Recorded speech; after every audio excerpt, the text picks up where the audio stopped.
وَأَنْ يَكُونَ ذَلِكَ الشَّوْقُ الْمُؤَقَّتُ الْمُسْتَتْبَعُ لِتَحْرِيكِ الْعُضُلَاتِ فِي إِرَادَةِ فِعْلِهِ بِالْمُبَاشَرَةِ.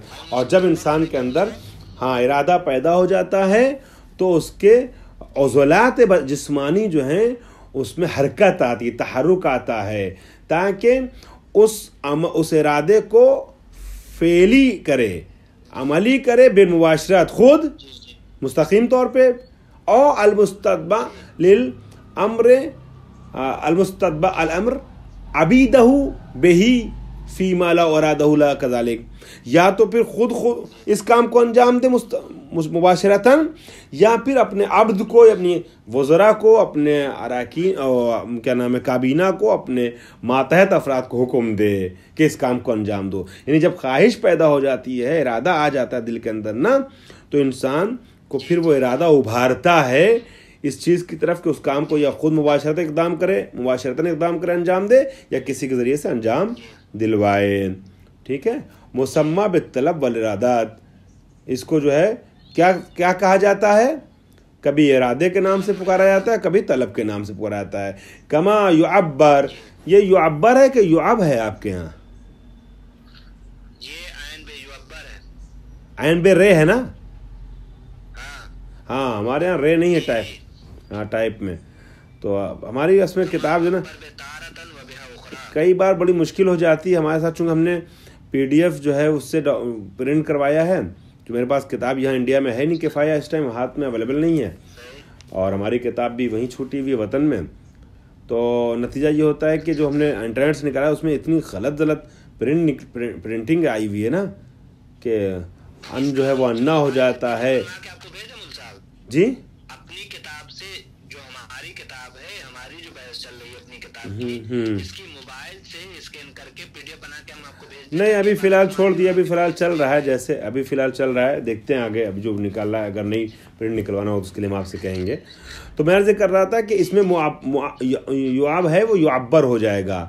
کما یعبر بہی تارتن و بہا اخرى، بہا یعنی ارادہ، بہا کی ذہن پلٹے گی ارادہ کی طرف، تو کبھی اس کی تعبیر لائی جاتی طلب کے ذریعے سے، اور کبھی جو ہے وہ ارادہ کے ذریعے سے. یعنی وہی چیز جو خواہش جو اندر پیدا ہوتی ہے اس کو کبھی طلب کہا جاتا ہے اور کبھی ارادے سے تعبیر کیا جاتا ہے.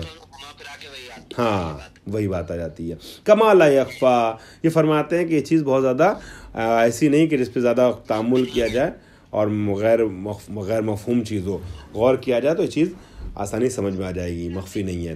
وَكَذَلِكَ الْحَالُ فِي سَائِرِ صِيَغِ الْإِنشَائِيَّہ، جو طلب میں ہے، امر میں ہے، وہی کیفیت جو ہے، یعنی طلب اور نہیں میں، امر اور نہیں میں جو چیز ہے، وہی کیفیت باقی صیغ انشائیہ میں بھی ہے. یعنی تمنی اور ترجی وغیرہ میں وہی ہے کہ انسان کے اندر تمنا پیدا ہوتی ہے تو وہ صیغے کی شکل میں اس کو ڈالتا ہے، خواہش پیدا ہوتی ہے ترجی کی شکل میں تو اس کو صیغے میں ڈالتا ہے.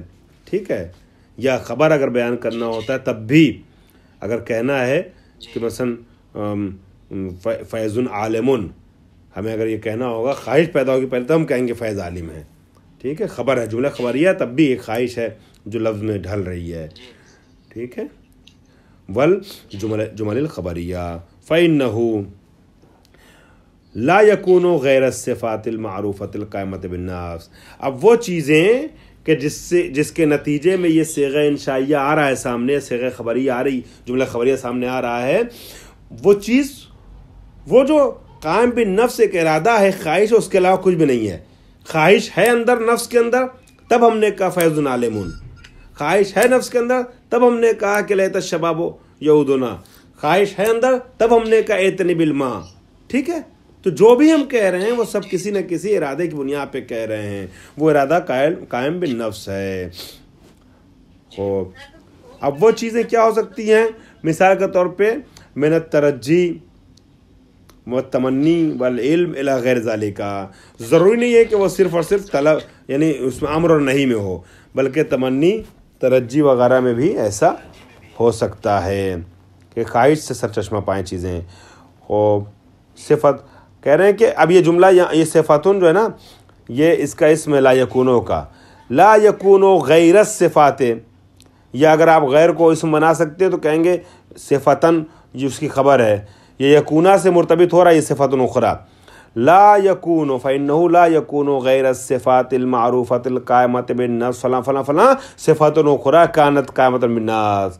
وہ جو صفت معرفہ جو آپ کے دماغ میں ذہن میں ابھر کے سامنے آ رہی صفات معروفہ جو قائم بالنفس ہے، اس کے علاوہ کوئی الگ سے کوئی چیز نہیں ہے کہ صفت اخری کو دوسری صفت جو قائم بالنفس ہو. اصل میں کہنا یہ چاہ رہے ہیں کہ عشاعرہ سارا جھگڑا سارا جو معاملہ ہے نا وہ عشاعرہ کی بات کو کاٹنے کے لیے ہے. اور عشاعرہ جو ہے وہ یہ کہتے ہیں کہ دو طریقے کا کلام ہے، ایک کلام نفسی ہے اور ایک کلام لفظی ہے. کلام نفسی جو ہے وہ کلام جو نفس کے اندر ہوتا ہے وہی وہ کلام جو ہے وہ الگ ہے، اور کلام لفظی الگ ہے. اور یہاں سے بات چھڑتی ہے تو ادھر جاتی ہے کہ کلام خدا حادث ہے کہ قدیم ہے. معتزلہ کہتے ہیں کلام خدا حادث ہے قرآن مجید، اشاعرہ کہتے ہیں قدیم اللہ کی طریقے سے، قدیم بالذات ہے. ٹھیک ہے. اب یہ سارے مسائل جو علم کلام میں چھڑے ہیں وہ کھنچ کر کے علم اصول تک آتے ہیں. ٹھیک ہے. تو یہاں پر اصل میں بتانا ہی چاہ رہے ہیں کہ قائم بالنفس جو آپ کا ارادہ ہے وہی لفظوں کے ذریعے سے انشاء اور خبر وغیرہ کے ذریعے سے ظاہر ہو رہا ہے، الگ سے کوئی ایک مفہوم نہیں ہے کہ جو طلب کو الگ سے پیش کرے. وقد دل اللفظ علیہا، وہی صفت جو قائم بالنفس ہے اسی کی لفظ سے حکایت کی گئی ہے، لفظ نے اس کے اوپر دلالت کی ہے. کما قیل، جیسا کہ شاعر کا قول. اچھا اب یہ دیکھیے گا، یہ ایک ہی قول ہے شاعر کا، مگر عشاعرہ اپنے مدعا کو ثابت کرنے کے لیے استعمال کرتے ہیں اور امامیہ اور معتزلہ اپنے مدعا کو بیان کرنے کے لیے استعمال کرتے ہیں. شعر ایک ہی ہے شاعر کا، وہ یہ ہے: ان الکلام لفی الفؤاد و انما جعل اللسان علی الفؤاد دلیلا. یہ شاعر کا قول ہے جو دلیل اشارہ کی بات پر، مگر صاحب کتاب نے اس کو آگے چل کے کاٹا ہے. کیا ہے کہ ان الکلام لفی الفؤاد و انما، بے شک کلام جو ہوتا ہے وہ دلوں میں ہوتا ہے. کلام جو ہے کلام نفسی اصل میں ارادہ ہے، دل میں ہوتا ہے. پھر یہ جو لفظ ہے وہ کیا ہے؟ لفظ کلام نہیں ہے.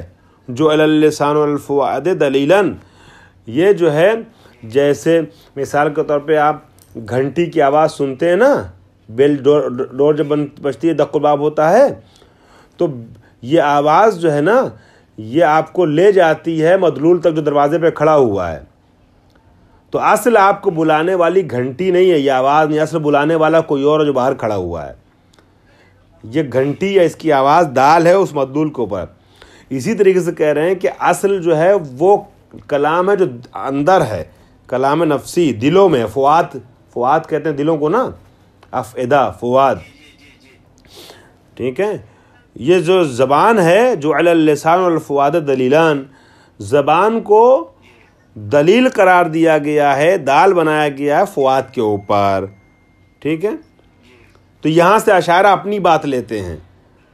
وقد انقدح بما حققناه ما فی استدلال الاشاعرہ المغایرت بالامر ما عدم الارادت کما فی صورت الاختیار والاتزار من الخلل فإنہ کما لا ارادت الی آخرہ. اب انہوں نے جو ہے وہ اشاعرہ کی بات کو چھیڑا ہے اور اس شعر کو جو ہے وہ ایکسیپٹ نہیں کرتے ہیں یہ کہ اشاعرہ کی بات پر دلیل ہے. اس کو میں کل پیش کروں گا آئندہ درس میں انشاءاللہ. یہ عرض کر دوں کہ کہنا چاہتے ہیں کہ پہلی بات تو جو آپ شاعر کے شعر کو دلیل کے طور پر پیش کر رہے ہیں، شاعر کا شعر ہے یہ قول معصوم نہیں کہ حجت ہے. ٹھیک ہے. قول معصوم حجت ہوتا ہے، شاعر کی فکر حجت نہیں ہوتی ہے. دوسری بات یہ کہ آپ جو اشاعرہ صاحب یہ کہہ رہے ہیں حضرات اشاعرہ کہ یہ آپ کے مدعا کو ثابت کر رہا ہے اور یہ بتانا چاہ رہا ہے کہ کلام نفسی الگ چیز ہے اور دو مغایرت جو ہے دونوں چیزوں میں طلب الگ ہے اور ارادہ الگ ہے، فلاں الگ ہے، جو آپ اپنے بات کے مدعا کے طور پیش کر رہے ہیں وہ چیز اس سے ثابت نہیں ہے. اب آج چونکہ وقت ختم ہو گیا ہے لہذا انشاءاللہ اس درس کو میں آئندہ آگے بڑھاؤں گا اگلے جلسے میں. واخر دعوانا الحمدللہ رب العالمین.